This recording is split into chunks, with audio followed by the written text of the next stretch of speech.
लोकसभा चुनाव 2024 में विपक्षी एकता पर जारी चर्चा के बीच पश्चिम बंगाल की मुख्यमंत्री ममता बनर्जी ने अपना रुख साफ कर दिया है। पश्चिम बंगाल की सागर दिंगी विधानसभा उपचुनाव में कांग्रेस के बायरन बिस्वास की जीत के बाद ममता ने कहा है कि टीएमसी 2024 का लोकसभा चुनाव अकेले ही लड़ेगी। टीएमसी का गठबंधन केवल जनता के साथ होगा। बता दें कि पश्चिम बंगाल की मुख्यमंत्री और टीएमसी की अध्यक्ष ममता बनर्जी ने विपक्षी एकजुटता की कवायद को बड़ा झटका दिया है। उन्होंने गुरुवार को कहा कि तृणमूल कांग्रेस यानी टीएमसी 2024 का लोकसभा चुनाव अकेले ही लड़ेगी, किसी भी राजनीतिक दल के साथ गठबंधन नहीं करेगी। टीएमसी का गठबंधन केवल और केवल जनता के साथ ही होगा। ममता बनर्जी ने कहा कि टीएमसी किसी राजनीतिक दल से गठबंधन नहीं करेगी, बल्कि आम लोगों के साथ गठबंधन करेगी। अगर लोग भारतीय जनता पार्टी को सत्ता से हटाना चाहते हैं तो वे हमें वोट देंगे। उन्होंने दावा करते हुए कहा कि लोग उनके साथ हैं। ममता का ये बयान सागर दिंगी उपचुनाव में कांग्रेस के बायरन बिस्वास की लगभग 23,000 मतों से जीत के बाद आया है। पश्चिम बंगाल की सागर दिंगी विधानसभा उपचुनाव में टीएमसी को बड़ा झटका लगा है। इस सीट पर कांग्रेस के बायरन बिस्वास ने जीत दर्ज की है।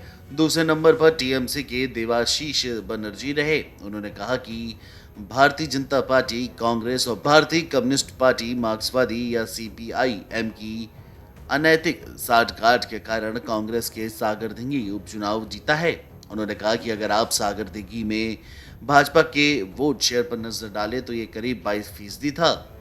इस बार उन्होंने अपने वोट कांग्रेस को स्थानांतरित कर दिए और केवल 13% वोट ही हासिल कर सके। वहीं ममता ने आगे कहा कि मैं उनसे पूछना चाहती हूं कि वे चुपचाप ऐसे गठजोड़ क्यों कर रहे हैं। वाम कांग्रेस गठबंधन भले ही चुनाव जीत गया हो, लेकिन ये उनकी नैतिक हार है। ममता ने आरोप लगाते हुए कहा कि मैं टीएमसी की हार के लिए जनता को दोष नहीं देती हूं, मैं सांप्रदायिक कार्ड का इस्तेमाल करने वाले को दोष देती हूं।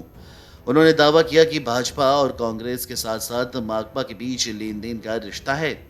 वहीं प्रदेश कांग्रेस अध्यक्ष अधीर रंजन चौधरी ने कहा कि मुख्यमंत्री की टिप्पणी ये स्पष्ट करती है कि भारतीय जनता पार्टी के साथ टीएमसी का समझौता है। उन्होंने कहा कि ममता बनर्जी की टिप्पणी सुनने के बाद प्रधानमंत्री नरेंद्र मोदी खुश होंगे, और वो भी ऐसे समय में जब भारतीय जनता पार्टी को सत्ता से बाहर करने के लिए विपक्षी एकता की जरूरत है। ममता भाजपा के साथ समझौता कर खुद को और अपने भतीजे को बचाने की कोशिश कर रही हैं। गौरतलब है कि आए दिन कई विपक्षी नेता भारतीय जनता पार्टी के खिलाफ एक साथ आने के लिए रैली कर रहे हैं, लेकिन तृणमूल कांग्रेस का अकेले चुनाव लड़ने के ऐलान से उनकी चिंता बढ़ा सकती है। तमिलनाडु के मुख्यमंत्री एमके स्टालिन ने अपने जन्मदिन पर चेन्नई में एक रैली की। इसमें कांग्रेस अध्यक्ष मल्लिकार्जुन खड़गे और अखिलेश यादव सहित विपक्ष के कई नेता पहुंचे थे।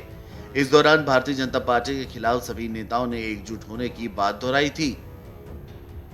Video desk amarujala.com। डाउनलोड करें अमर उजाला ऐप और पाएं खबरें लगातार। अगर आप ये वीडियो YouTube पर देख रहे हैं तो हमारे चैनल को सब्सक्राइब करें और बेल आइकन को दबाना ना भूलें। अगर आप Facebook पर ये वीडियो देख रहे हैं तो हमारे पेज को लाइक करें।